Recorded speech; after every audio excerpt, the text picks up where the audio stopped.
Brought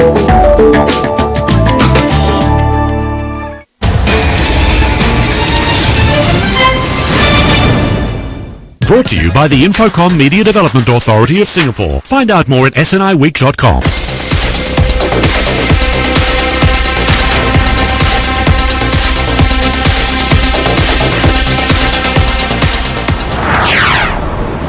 From transportation to accommodation, social media to e-commerce, the rise of digital connectivity is transforming consumer behavior and rewriting the way companies do business. So how do Asian firms stay a step ahead and adapt to these changes? And what are the opportunities for tech startups in the region? I'm Akiko Fujita in Singapore, and over the next 30 minutes, we'll get insights from business leaders and entrepreneurs about the trends that are reshaping Asia's digital landscape.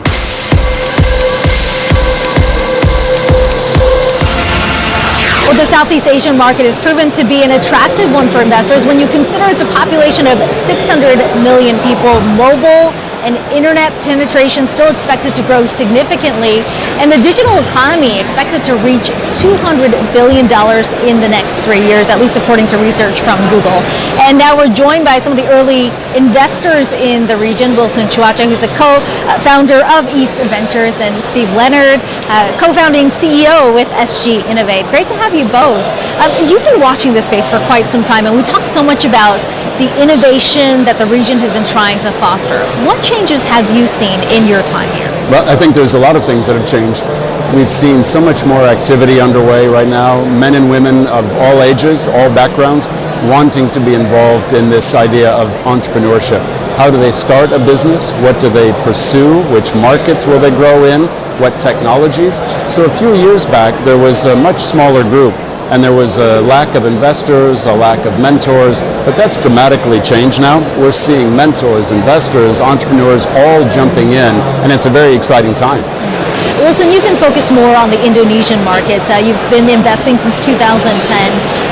What have you seen in terms of the startup culture, how that has changed? Because used to be was ride sharing, that was a big one, whether it's Gojek or some other platforms, but increasingly we're seeing that expand into food deliveries and other services as well. What do you think has been the real trigger there? So in the emerging market like Indonesia, things actually is pretty simple. In the early days, we don't use a lot of technology. You just bring something into the market, make it more efficient, and there's a huge market and huge traction that the startup can acquire. And then slowly, once you actually have a base of the users, we do see the startup actually start moving into different vertical because they have a base of the consumer.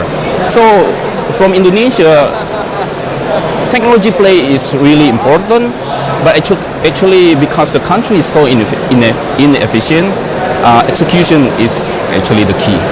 What makes this region so unique? Because we hear over and over it's mobile first when you look across Southeast Asia.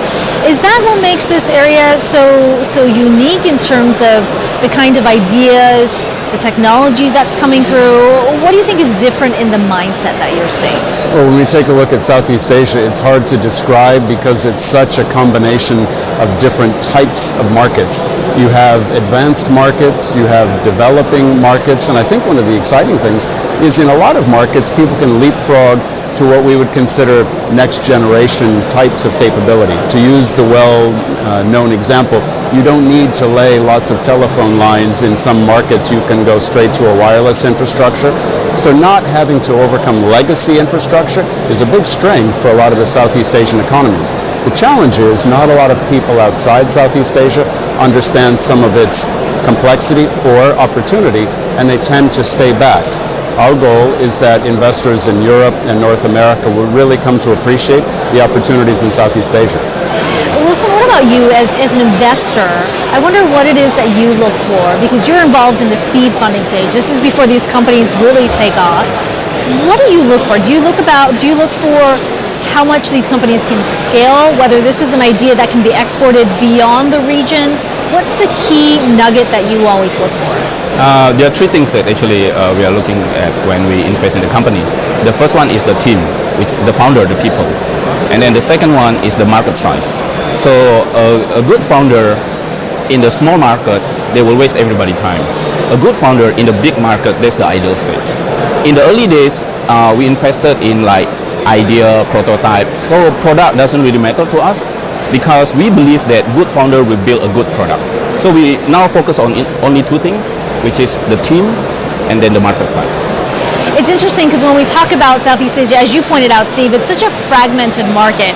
And in some ways, Singapore seems like the outlier because you look around, things run smoothly, you don't have the infrastructure issues. What's the challenge on that end? Our challenge is to make sure that we don't become too comfortable, that we recognize that an aging population means strain on the healthcare system. A densely populated city means a strain on transportation. So we have to always be pushing for what's the new way of tackling it. We are not interested in building a uniquely Singapore solution because we don't represent a significant enough domestic market. We want to build for the world from Singapore.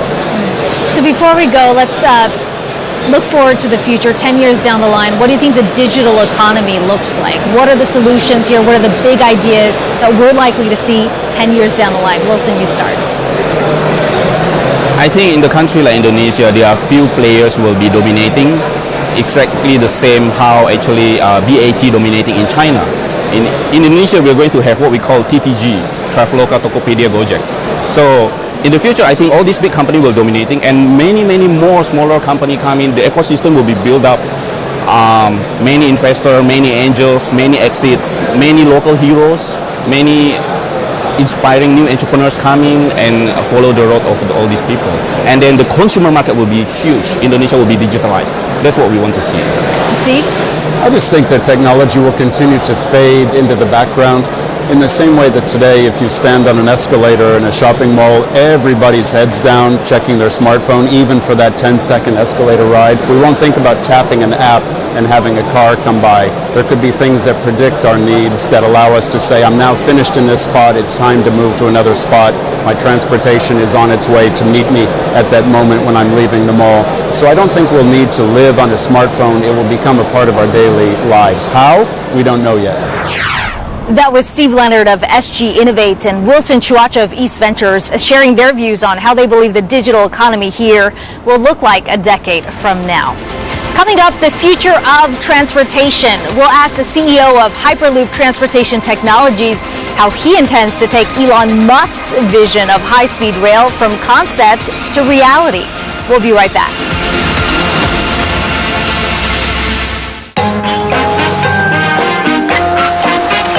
谢谢啊。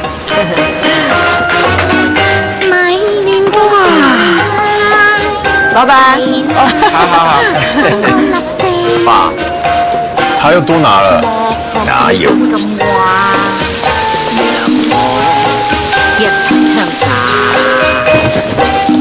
今天起就用这个来收钱吧，好用吧？老板，上次拿着酱油。哦，好，谢谢啊。儿子，信任是不能被取代的。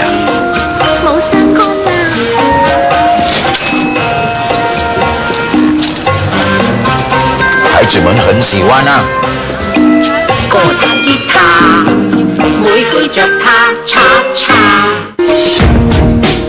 I think the major component of the Trump trade is the tax reform, which it looks like they will not be offsetting through a border adjustment tax. In other words, the U.S. deficit would widen, which means the dollar should go down, at least in the beginning, and that would be good for us. And of course, that plus the combination of less taxes in the United States and higher earnings. So that's probably not imminent, right? So I think we're going to have to suffer through the month of May. It's not going to be a great month.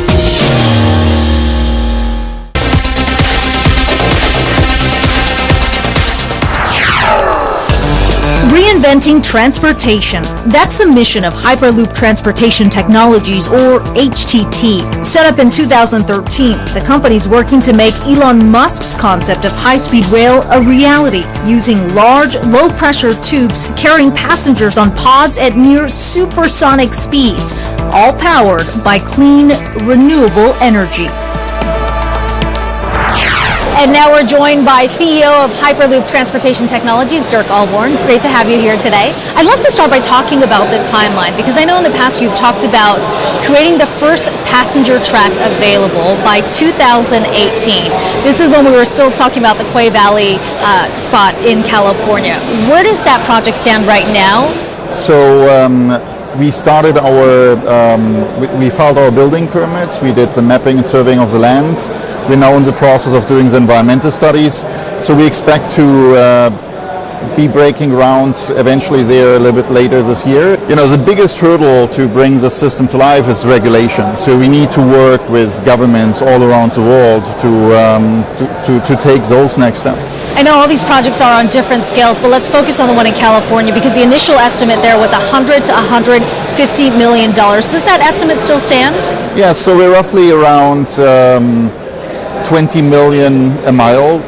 The future versions can actually be probably very cheap, a lot cheaper. So yeah, that's more or less the costs that we're looking at. So let's stay on the cost issue here, because I know you have targeted emerging markets in the region. We talked about Indonesia, but India as well.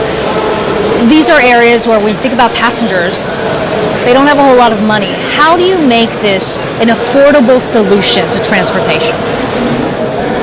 So there's always two sides that you have to look at: the passenger in itself and the government, right? So the reason why we don't have a lot of infrastructure around the world is actually because it's not only the money that they need to build it; it's the money that they need to maintain it. To give you an example, the New York Metro, all right? Obviously one of the most used metros in the world. They lose 82 cents per passenger, $2.2 billion. Every single year. And that's the issue. That's why normally only in richer countries you see public transportation systems that are extensive and that are working. But now if you use technology, you use innovation, you create an ecosystem, you are able to monetize maybe in different ways, and you build a system that has a lower operational cost, you know, and now you're profitable. It changes everything. How much do you envision a Hyperloop ride to cost? Hyperloop Transportation Technologies is a technology company. So we license our technology, and ideally we would like it to be free, because I don't believe that a ticket is the right way to make money on transportation. I believe that in a time frame from 3 to 5 years, transportation will be completely free. When we talk about self-driving cars, the time that you're spending inside and how I can monetize by entertaining you is much more valuable. You talked about different moving pieces you have right now. When are we going to be able to take that first Hyperloop ride? So we'll be starting construction later this year. We have now 3 different routes. We'll be announcing one of the first commercial route probably in between the next 3 to 6 months. Toulouse is going to happen anyway, so that's already in process. We have the architects working. Quay Valley, we have we're doing the environmental studies. From the moment we start construction, roughly 3 years.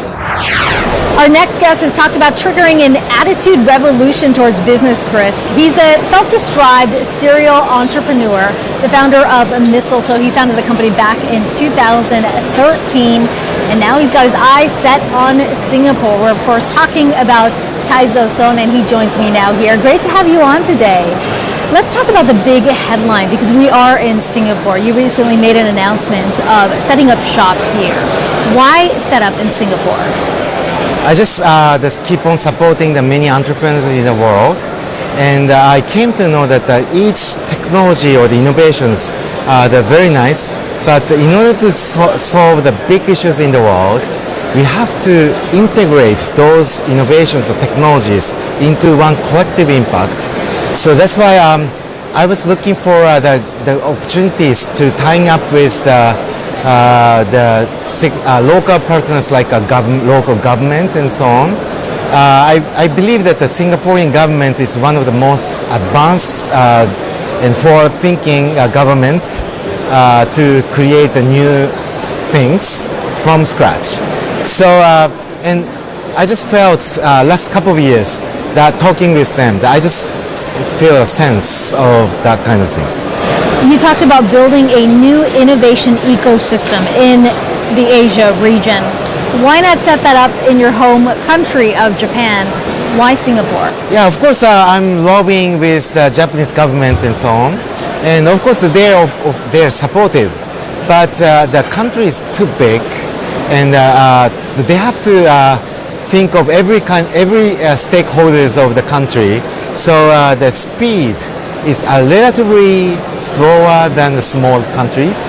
This effort to shake up the mentality has in some ways been a family effort, because your brother, of course, the founder of SoftBank, Masayoshi Son, recently started a foundation to try and get the next generation of entrepreneurs going. What is your hope and your brother's hope in starting these ventures on the side? Is it just to plant the seed there so that the mentality starts to change? Nowadays, I can feel those changes, the symptoms of the changes, or the changes of the mindset of the people. And also, I strongly believe that we have to update. We should update to the new model from the old model, because the time is changing drastically thanks to the new technologies. So we have to make some new options for the people to choose. Your brother has set out with this grand vision of singularity. Yeah. He said within 30 years we'll reach that point. Essentially, machine intelligence will surpass human intelligence.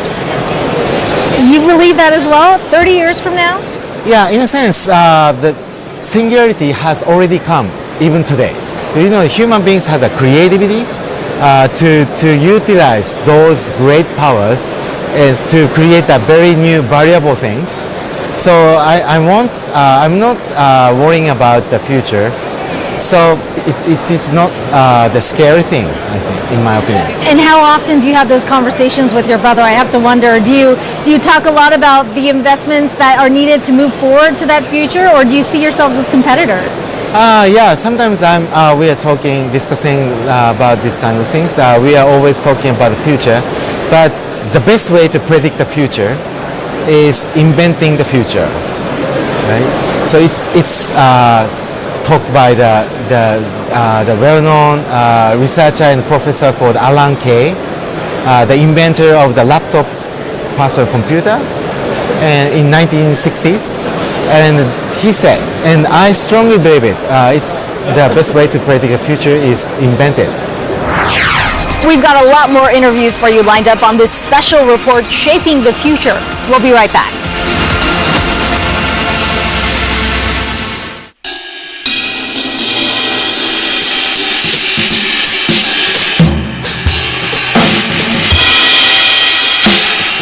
What can we give a man who has everything?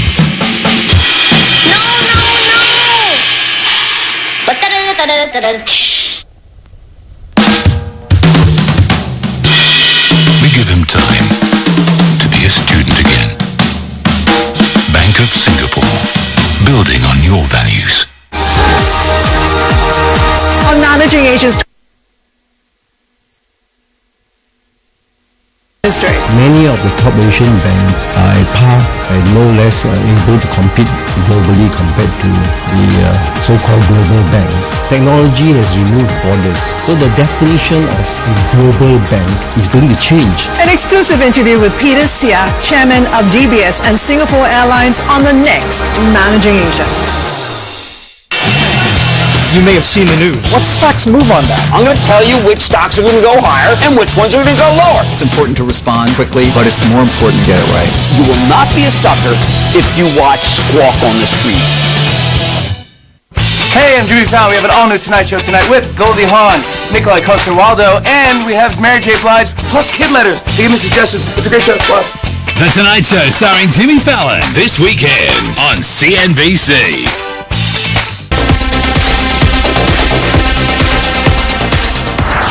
Razer has established itself as a big leader in the gaming space, both on the software and hardware side. This is a company that was started back in 2005, but today it's valued at more than $1 billion with more than 35 million active users in this space.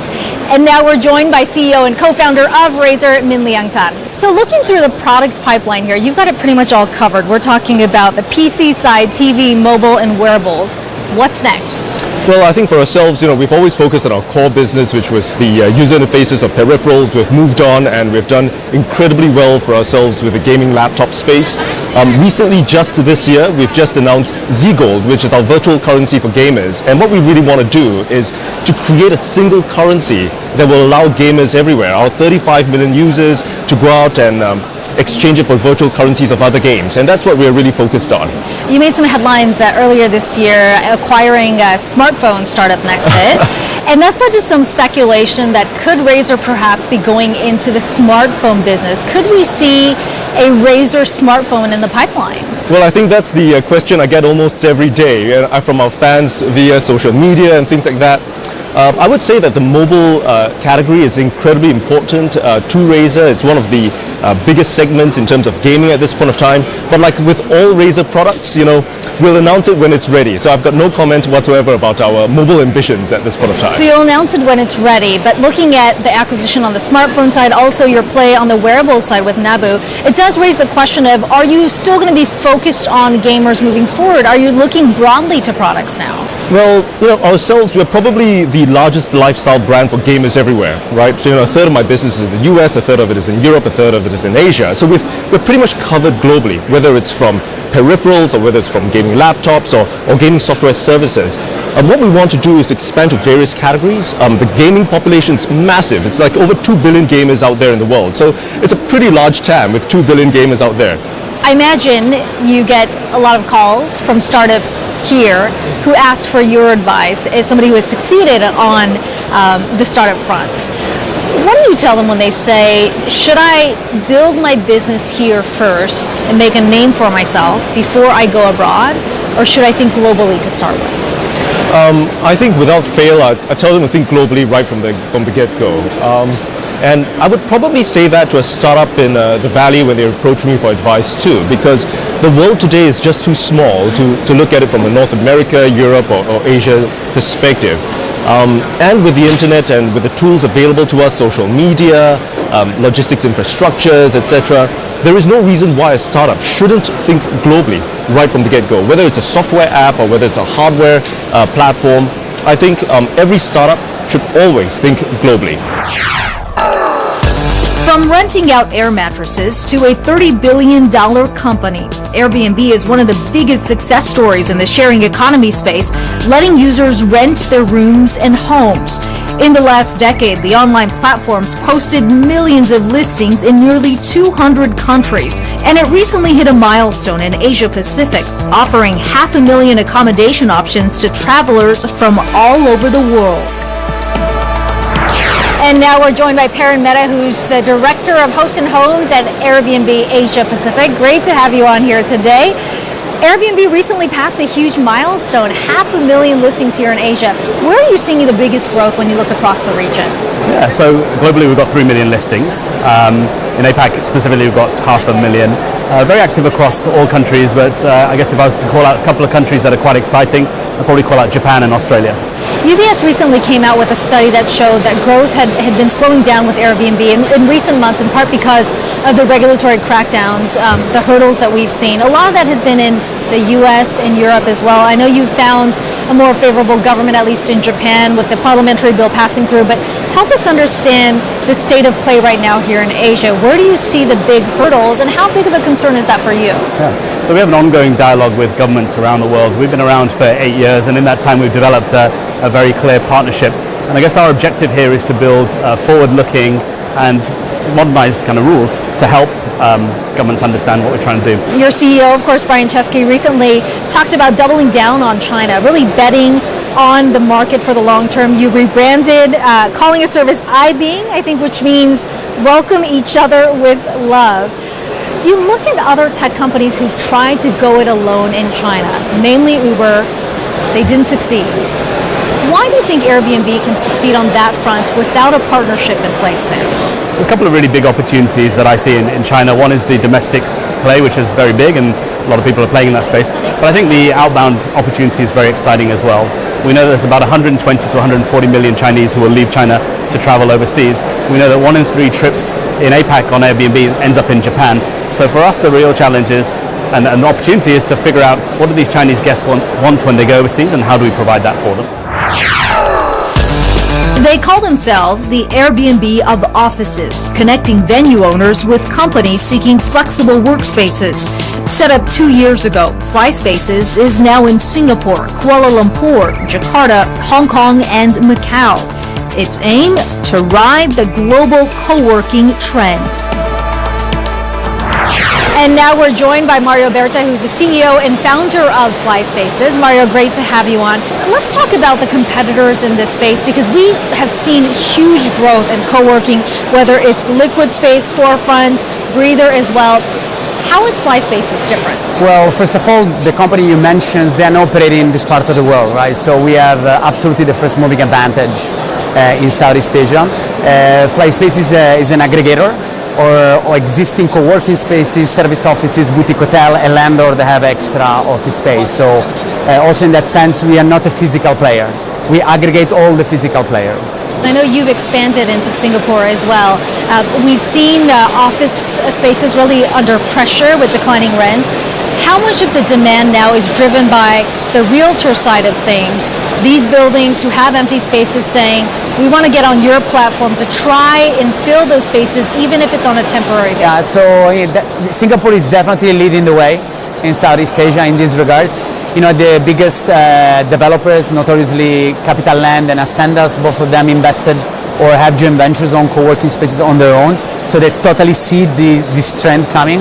What I saw overall by building, businesses in Southeast Asia is that, trend in Southeast Asia, they take a little bit longer to arrive, but when they hit the ground, they spread very, very, very fast. So you've already established yourself in Southeast Asia. Where do you have your eye on next? Which markets are you looking at? Southeast Asia is okay. I get this, why not China? Why not India? Why not Japan? It's like, I am more a big fan of building a sustainable business, and I don't want to open in 35 countries and losing money in 27 of them.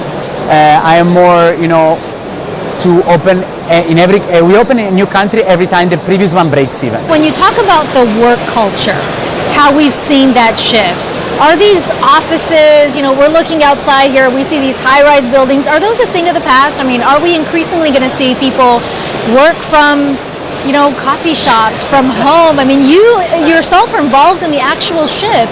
Where do you think this is all going? Yeah, so to developers, I always say I have good news and bad news. So the good news for developers is that the world, specifically Asia, which is on the rise, we will still need developers to build beautiful buildings, right? However, the bad news is they will need to start realizing that less and less customers, less and less tenants, they will commit to a 3 years contract, paying 3 months deposit, 3 months advance, okay? More and more tenants, they would like to commit for 2 months, 3 months, 5 months, 6 months, or whatever they believe is the best for them. So it's the monetization of the spaces that are going to change in the future. But I don't see any problems on developers. That wraps up CNBC's special report, Shaping the Future. I'm Akiko Fujita in Singapore. Thanks so much for watching.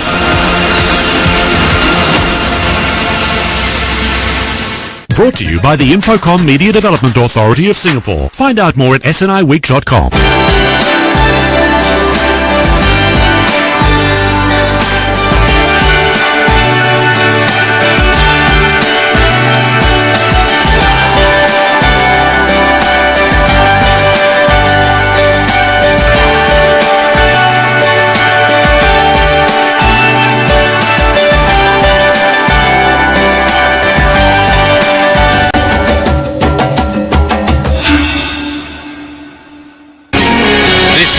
Making the grades could cut college costs. How to earn while you learn.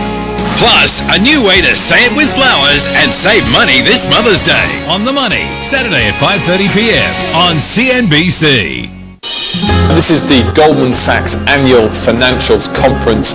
All the big players in the US banking space are here. It's the must-attend conference for investors. We want reasonable regulation, and we think it's appropriate. There hasn't been a more exciting period to cover banks, frankly. We've gone from one extreme with the Wells Fargo scandal to the other.